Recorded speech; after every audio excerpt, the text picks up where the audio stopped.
Adam Wright, audience question, very interesting. Definitely not a Star Trek 4 related question. Have you found any correlations between cetacean whaling ships and USOs? Oh, wow. That's a fantastic question.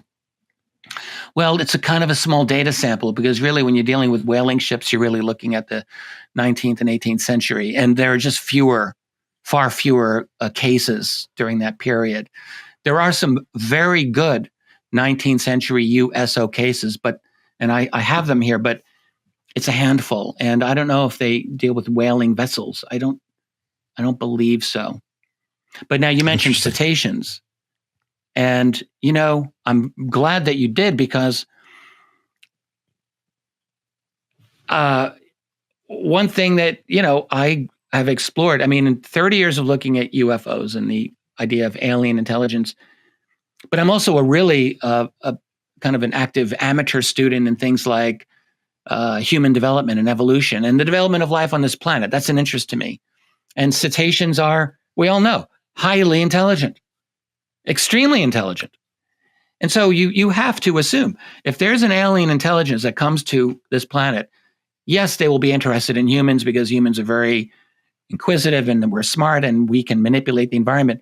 But you're certainly going to look at the whales and dolphins and other intelligent creatures. How could you not? So you would want to, and you might even be able to communicate with them. Why is that outrageous to think about? It actually seems very reasonable that they would want to try to communicate with whales or dolphins. There probably is a way to do it. We know those creatures have their own form of language. They can organize themselves and they can communicate certain types of concepts. So,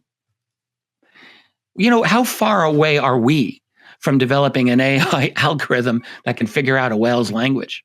We may have already gotten there for all I know. So, it's really not difficult to assume that an extraterrestrial or alien race that's a little bit ahead of the curve on us, that they know how to do this. So I bet they'd be interested in cetaceans. Interestingly, there's an article on nationalgeographic.com from October of 2024 that says, the title is, "What Are the Animals Saying? AI May Help Decode Their Languages." And it's about using AI to decode whale song. Just a kind of interesting. We'll link to that in the show notes. Absolutely. Okay, last audience question. Darth Strife wants to know, can we get Richard to recommend a book for our book club? Our Discord server has a book club. Could you recommend a book to our book club? All right, so I'm going to be polite and not recommend any of my own, but put some of my books in there. But as far as other authors that I like, I'll tell you, I'll just throw off a list of some of my favorite UFO books of all time.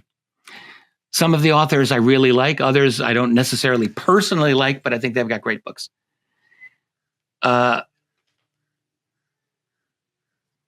Okay. So I'm a fan of some of the OGs out there. I'm a Timothy Good fan. Take a couple of his books. I started this whole thing for me with Above Top Secret. But there's Unearthly Disclosure. There's he has a number. I think Timothy Good is always worth reading. I'm going to say Stephen Greer's Disclosure from 2000 or 2001. That book is extremely valuable. Reason, the interviews. He interviewed lots of individuals who had very, very interesting stories to tell. That's what makes that book great. It is a great book. I would also recommend, this is more of a research thing, but it's a hell of a nice rabbit hole to get into. They may not be in print, though, but I'm thinking of the late Richard Hall's UFO Evidence Volumes 1 and 2, which was, first volume was actually published by NICAP. It's a great book because it's a nice collection of UFO encounters, and it's well organized. The problem is, though, it's probably not practical for people to read because I think it's so out of print. It's probably like $500 to buy a copy, some ridiculous thing like that. So that they've got to fix that. Other good books. Any of Vallee's Forbidden Science collection. I think those are very important.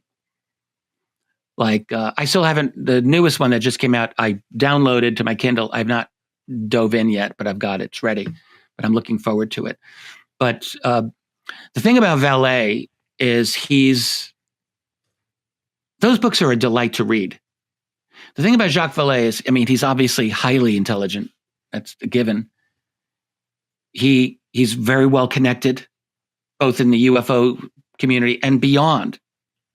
You know, he talks in one of the books in the 90s, he's having lunch with Lawrence Rockefeller. I mean, it's just kind of cool to read these things.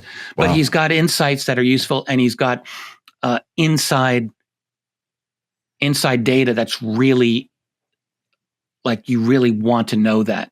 Yeah. You really want to know what Vallée has to say on these things. You don't have to agree with him. I find him all too happy to look down his Gallic nose at us dumb Americans, at our bad theories and our belief in crash retrievals and all of this. I mean, he really dunks on that through the 90s. But that is, who cares? You know, people can have whatever opinions they want. Vallée is a wealth of information, quite valuable. You know, Elizondo's book Imminent is a worthwhile read for sure. I think it's a good read too. It's easy to read, and there's a lot that is worth a follow-up investigation of. The whole claim that they've got they try to set a like a trap for UFOs in the Atlantic Ocean to bring them in. Like, are you kidding me? I'd never heard this before. That was a fascinating story. Examined. That is, you have to assume that's happened somewhere. Someone has tried this. No, it's fascinating, and I'm not disbelieving it. I was kind of blown away when I read that. Yeah, so that's a good book. You know, I don't know. There's so many. What's your take on abductions, and are they still happening? Is anybody still looking into them? Short answer, yeah, I think they are. I think they still happen. When I look into the USO cases, which is where my head has been kind of focused a bit, there are missing time cases in the USO cases that are fairly recent. That doesn't prove that they're abductions, but, you know, you wonder. Yeah. There certainly are individuals that I know personally who have had what may be abduction type experiences in, you know, the recent past. I'm not in close contact with most of the abduction researchers that I know, like Kathleen Martin, I've known for many years, but I don't really know what she's up to. Yvonne Smith, ditto. I like them both, but how active are they though anymore? Like, honestly, the abduction field, if it's really going to go anywhere, needs some seriously active young fresh blood to get into it, for people to do some serious research, and I mean good research, like responsible. Using regressive hypnosis, I don't have a problem with that per se. I don't believe that regressive hypnosis automatically gives you false memories. I think that's not true. But it could. Like, you still have to be careful. One has to be very careful with hypnosis. It's an inherently difficult subject to investigate. I've tried. I've done interviews, but really, what do you do more than just interview someone? It's really tough. What I would really like to see, more than abduction research, which I think should get a nice shot in the arm. By the way, Preston Dennett, who was on here earlier, he's done some very nice work dealing with abduction accounts. I enjoy reading those. But I think what would be most valuable is someone to pick up where Roger Lear left off, which is implant research. Roger Lear, by the time he died, was really getting to a good place with this. He had made some conclusions that he had made public. He had talked about this. He had talked about having a variety of these implants taken out from all these different people. He said, you put them on a surgical drape, they look identical. He said they have an electromagnetic quality to them. He said they almost seem like they were alive or conscious, that they didn't want to be cut. This is Roger Lear saying. Okay. So just a few months ago, it wasn't that long ago, Lou Elizondo was on News Nation talking to Ross Coulthard, and he brought out, this is a big deal, he brought out this picture of an implant, and he described the implant, and he said this is, taken from someone, and he described what you just said. We talked earlier about the conversation and how it's managed and how it seems like that was a very deliberate thing to bring up. Like, here's a picture of an implant. Here it is. I'm doing an interview on News Nation. Look at this. What do you think was behind that? Did you pay any special attention to that moment? I don't think I caught that one. I wonder what Lou is doing there. I'll send you the link to that Ross Coulthard interview. But it was just very clear that they were highlighting that. It was a big point he was trying to make. It's one of two things, I would think. He's either, which this is what I don't believe, is that he's stealing from Roger Lear and just like, putting something out there to look good. I don't think that's the case with Lou. I don't believe that for an instant. Or he's either working off of Roger Lear's work, was impressed by it and did follow up, or he's coming to this independently. Wow. And in either of those latter two cases, I think that would speak well of him. Yeah, I mean, Roger was very, very explicit. I sat at the National Press Club years ago where he's giving a statement along with Alex Mosier, who he worked with, who I think is a PhD in physical chemistry, I believe. And they worked together on analyzing these implants. Because, I mean, Roger Lear was a podiatrist. He did surgery on your feet. And when the implants were removed from another part of someone's body, there was another surgeon that did that. But Roger was the guy, and he was on top of it. But he had Alex to do analysis. And they said, when you look at these things at a microscopic level, they produced a specific radio frequency, he said. Do we know where they are now? Does Gary Nolan have these in a safe someplace, or does anybody know where all this stuff went after Roger passed away? Damned if I know. I don't know. I see an interesting question that I'd like to answer. Someone asked about Lake Baikal. Sure. Yeah, I'll just mention that. And the answer is yes, absolutely. That'll be in volume 2. So Lake Baikal is, I think it's called the Pearl of Siberia. So it's a lake. It's the surface area of one of like the Great Lakes in North America. It's unbelievably deep.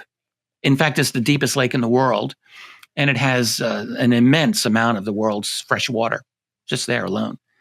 And in 1982, we're going into legend here, but I really debated, do I want to include the Lake Baikal story or not? And Tracy and I talked about this, and I was like, I've got to put it in. I don't know if it's true. But I had to put it in. So the story, the swimmers, as they were called in Russian. I forget. I don't know the word that they use for that. But so here's the story. You've got the Russian Navy. They're constantly training at Lake Baikal. It's a logical place for them to do some of their work. And they have experienced divers, which you'd expect. So it's 1982, and you've got some Russian divers down there, and they come up and they tell their commanding officer, we've encountered some beings down there that are swimming, and they don't even use all the scuba gear that we use. They seem to have a helmet, and that's it. And we can't seem to catch them. So they're ordered to try to capture one of these swimmers. The swimmers looked essentially, human in form, according to the story. So they go down there and they get close enough to something that either the swimmers or maybe some of their technology issues some kind of blast under the water, and it forces these Soviet divers to surface prematurely. And they get, it's the scientific term for the bends. It's deadly, get all the nitrogen poisoning. Yeah. Yeah. And this is what happened to many of them. So several of them died because they did, and this does sound very typical. So they were deep. Frankly, they didn't have enough depressurizing chambers available that were functional for them. It's almost like when you watch Chernobyl on Netflix and that whole thing. There's the radiation meters. Yeah. The kind of breakdown of a overly bureaucratized, inefficient system. So they didn't have enough depressurizing chambers available, and so some of these guys died. They doubled up a few of them, but they were still severely injured. It was a terrible, horrible. If this is true, I mean, it was horrible what happened to the divers. But the real thing is, who the hell are these swimmers down there? So it's a very interesting case. And yes, I do try to do justice to the story, the origin of it. A gentleman that I know, Paul Stonehill, who's a Ukrainian-American researcher, wrote a book called Russian USOs. Years ago, I was his publisher for that book. In fact, he's now got it on his own. But that covers the swimmer story as well at Lake Baikal. It's very, very interesting. It's one of these things where you're borderline, is this real or is this legend? But I included it because I think when you look at a lot of these Soviet stories, I will ignore my phone. When you look at some of these Soviet stories, you're dealing with a situation where, just like in China during the Cold War, it was not a good career move to be publishing UFO literature. And so what you had as the result is these stories just kind of circulated privately until the end of the Soviet Union happens, in which case they come out, but sometimes you're lacking certain details here and there. And that's just the nature of the beast, I think.